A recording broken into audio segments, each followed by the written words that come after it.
Welcome back, everybody. It was 2 years ago that from this very same location, I had a conversation with Chris Hancock, and here we are reigniting that conversation. How you doing? Welcome back to the gazebo here at the Senior Center. Oh, no, you got to lift it up a little bit higher. Time flies. Well, I thought I learned from the first time you taught me where to hold this thing. No, evidently not.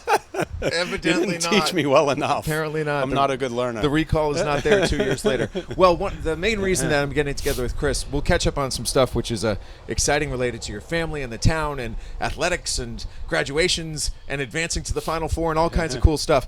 But you know what you do and what is probably your signature is running every single year in the Falmouth Road Race and raising a ton of cash for the Boston House. And I always like giving you the opportunity to talk about the Boston House, what it means to you, how your family has influenced the evolution of the Boston House. And yes, we've talked about this once before, but that's okay. Another opportunity for you to talk a little bit about the Boston House and what it means to your family specifically. The stage is yours. Yeah, so I know we're revisiting what we spoke about a couple years ago, but most people don't have that long of a memory like me. And so basically back in the 70s, 80s, around there, one of my brothers passed away, had leukemia, treated at the Children's Hospital and Sidney Farber Cancer Institute. After he passed away, my parents got together with a couple other groups of parents, and they started the Boston Ronald McDonald House in Brookline, which was basically 2 blocks away from Dana-Farber. And so it's a home away from home for kids that are treating at Dana-Farber and Children's Hospital for cancer. And it's solely children treating at these 2 hospitals going through cancer treatment. That's been their mission since day one. Though Ronald McDonald House tried to change that, the house pushed back, and they cut ties actually with Ronald McDonald House Charities, and they started their own house, which is now called the Boston House. So the money still goes to the exact same place for the exact same reason it started. And since then, my mother and father were on the board. They went on weekends volunteering. My oldest brother, Marty, has been on the board of directors. I was on the board of directors for about 5 years. My nephew is on the board right now, continuing the family tradition. Yeah, to this day, as far as the Falmouth Road Race, this is my 20th year. This year will be number 20. Yeah, there you and, go. And the total, I'm trying to get to $250,000. I have about 25,000 to go, but I think I can make it. So if you drive around Westwood, for me, I see 2 people all the time. I see Jess Clinton, who literally I just saw running right down Manhattan Street about 10 minutes ago, and I see Chris Hancock. So they both get beeps from me as I drive by them, and they kind of probably recognize the tone of my horn at this point. But it's a combination of being dedicated to competing, and do you even care how fast you go, or do you just want to finish? Well, I said this a couple years ago. I absolutely care about how fast I go. I want to beat everyone from the house that runs, and I want to beat all my siblings and nephews and nieces, every one of them. I expect no less. Yeah. Right, so there's that. But then there's also the challenge of raising money, and this is a good news, not even bad news thing, but like good news across the board is that there's so many people, you just referenced it, who are raising money for the Boston House. Yes. And like, how do you knock on a whole bunch of different doors? Because right? It's not easy, but after 20 years, I've spread my wings, and I go back to the same people every year, and I try to add some more. Every team I've ever coached, I still have the email thread from coaching, emailing the parents about when practices were. So I'll say, hey, it's that time of year again. I know you've been waiting anxiously to give me money for the Ronald McDonald, the Boston House. And most of the time they're very happy to give. Can we take a step back? We're going to talk a little bit more about that, but I don't want this to be lost in the shuffle. What a wild existence your family has lived over the course of the last month. You've got a daughter in Lil who had a fantastic year at UMass. We'll go one by one and just give me that update first. Of course, Lil played here at Westwood, one of the greatest lacrosse players to ever come through the system. She and Ava Connaughton are on the UMass lacrosse team. And how did they do this year? Yeah, so, they ended their freshman year, both of them, amazingly, They they were both chosen for the all-rookie team in the Atlantic 10 Conference. And also, Kella McGrail was their teammate at Westwood, and she also made the all-rookie team. So there were 3 Westwood freshmen that were on the Atlantic 10 Conference all-rookie team, which is unheard of. So then going into this year, Ava and Lil had a more prominent role. And so Lil ended up, she started all 19 games. They made it to the NCAA tournaments, ranked 23rd in the country. That's where they ended the season. USA, ESPN, they ended up 23rd in the country. Lil, in the final game against Princeton, they lost. She had a goal and a couple assists, so she had an unbelievable season, and I couldn't be more proud. Well, Lil and Ava we're going to catch up with in our July issue of Westwood Living because they are in touch with subjects. So they did a podcast with Morgan Donahue, who is your brother-in-law, and some great back and forth there. So we'll share a little bit of that conversation with you as you go to Westwood Living in July. Now, Catherine. Graduating from Fairfield University. So you had that whole thing going on as well. And we had a chance to connect recently over a dinner at Barcino. And she's got her life in order. Catherine's a beast. Yeah, she was a 4-year starter, Westwood soccer. She's a beast athlete. She went to Fairfield, nursing major. She ended up cum laude. We didn't even know. We're at the graduation, and she's struggling because it's been a long month, a rolling rally of a month, and I was like, Catherine, make sure you're awake to go get your diploma. But we see that she had about a 3.6 grade point average in nursing, which is really amazing. Couldn't have been proud of her. She'll be starting at Boston Medical Center as a full-time RN in September, contingent passing the boards, which she's taking soon.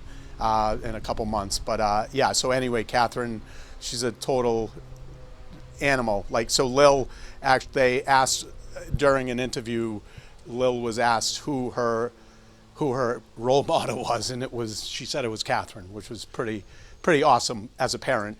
Well, yeah, and that's obviously rubbed off on the youngest, yes. CJ. Who, and mind you, folks, we are recording this literally in the afterglow of the Westwood boys lacrosse team qualifying for the Final Four. That was on Sunday. We're recording this Monday morning, so Chris is actually about 6 inches taller than he usually is. But CJ's on the Westwood boys lacrosse team, who pulled off an incredible upset of Longmeadow, the defending state champs, yesterday. And the point is, yes, inspired by his sisters, who are both excellent athletes, excellent leaders. What's the experience been like for him? Because he is still young, but he's one of those young contributors on this team. Well, obviously on a much smaller scale, I think of Tom Brady when he was interviewed, when he was starting out, and he basically said he went to all of his older sister's volleyball games, and he was like the little kid that he never got any recognition. He never did anything. And now it's like his time to shine. So CJ's been, I don't know, I get choked up. Sorry. That's all right. I would too. And it's been an emotional month because it's been all 3 of these kids engaged in very emotional things. Yeah. And then on top of that, your wife, Jessica Hancock, who's one of our sponsors of Westwood Living, she's killing it. Yeah. She's got open houses left and right. Doing amazing. Couldn't be prouder. You got to pinch yourself sometimes. Good group of people here. But CJ, getting back to him, trying to get a hold of myself. But yesterday the win that they had was probably, I've seen thousands of high school games in my life, and that is up there with one of the best I've ever seen. And you have seen a bunch. You've seen state championships. You've seen things come down, both wins and losses. Yes. You think about the heartbreak. Lincoln Sudbury. You were there. I was there. And you got a picture of me. I did.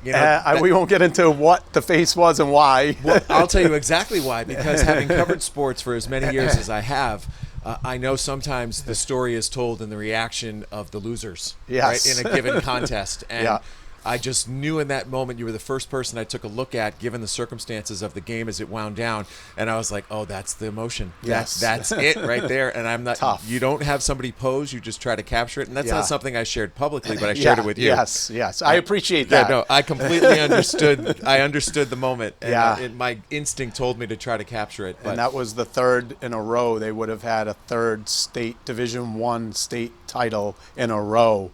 never been done before. They lost by a goal. It was tough. Yeah, but still, an amazing, to be there is ridiculous. Amazing legacy for that crew. And who Yeah. knows what's going to happen with the girls' team? Oh, I know. This I know. year, right? They play Walpole coming up tomorrow, I believe. Yeah, so it's an exciting time. You know, the baseball team was just eliminated. The softball team was eliminated. So we're down to the final two. Yes. The track and field athletes have been killing it. Yes. They've been getting a lot of accolades coming their way, winning state championships, kids that are still young and Yeah. doing it, which is really cool. All right, but back to you and running. I guess that's a nice natural segue. So how do people support you, and what's the message you would want to relate to people who don't know you, the people who aren't on your email string, the people who aren't on your text string, somebody who's new and fresh, who you're appealing to for the first time? Yeah, well, I don't want to flatter myself by thinking people know who I am in town, but I feel like some people that don't know me don't realize that everything comes from my heart, and I pretty much do everything for my family and friends. And yeah, so I mean, you could go to I have a web page that you're going to probably post. I am. You could go there, but yeah, I would just say that you can't always judge a book by its cover. I mean, I may look like a jerk sometimes, come off as a jerk, but I'm not at all. I'm a sweetheart. My kids will attest. My wife may not attest to that, but my kids will. But yeah, so anyway, it's a very it's an easy way to give back to the community, or give back to, I mean, just think about if you're going through cancer treatment with a young child and you are scrambling to pay your bills, and you have to stay in Boston while your kid's getting chemotherapy or a bone marrow transplant or platelets, you don't have money, spare money. A lot of people don't have the money to afford where the kids can actually stay at the Boston house. They don't pay, and the family doesn't pay. They're not paying $500 a night for a hotel where they can just stay for free. They get fed everything. It's just such a great place to be. So the website we've simplified for you, because a lot of these fundraising websites can be a bit cumbersome. So if you're watching this and you see the slate, you can see that I've put the website there. But if you're not watching, the website is bit.ly/Falmouth Hancock. bit.ly/Falmouth Hancock. That'll take you right to Chris's fundraising page. You can learn more about what we've just been talking about, and then hopefully dip a little bit into your pockets and support the cause, because it is great. And I have experienced, as you have, you lost a brother. My friend didn't lose her child, but my friend has a child who has gone through the cancer battle and came to Boston to fight it, because we have the best medical facilities in the world. And to your point, it ain't cheap if you're not getting assistance like this. So when you see it firsthand, you understand how important it is. And you can count me in, $100 to support Tom. Chris Hancock. And I hope that Thanks, your time is a career high or a Yes. career low. Well, as we get older, the times get tougher and tougher, but what is it in racing? It's called what? Your PS, your P. damn it! Your personal all-time best. Yeah, I think they call it the PB or something. All right, we'll scratch that. That's for people that go to the gym. They have their personal record, a PR. PR, that's it. It's PR, your personal record. We got there. It took us a while, but we got there. All right, well, that's great.